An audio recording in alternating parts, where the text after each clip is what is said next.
Hello guy, high, সবাই কেমন আছো?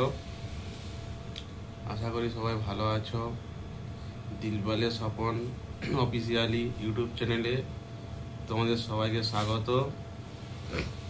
এই যে আজকে আমরা নাইট ডিউটিতে আছি, আমি আর বিপ্লব দা। নাইট ডিউটি আমাদের চলছে।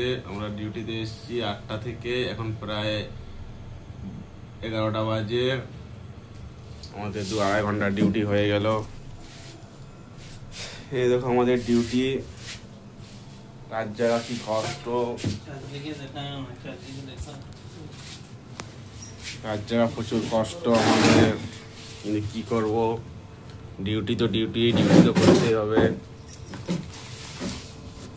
তোমরা যারা এখনো আমার ইউটিউব চ্যানেলটা সাবস্ক্রাইব করনি, তারা জলদি করে সাবস্ক্রাইব করে দাও, যাতে আমি আবার এগিয়ে যেতে পারি। তোমাদের কাছে এটাই আমার রিকোয়েস্ট। আর অনেক অনেক ভালোবাসা দিও।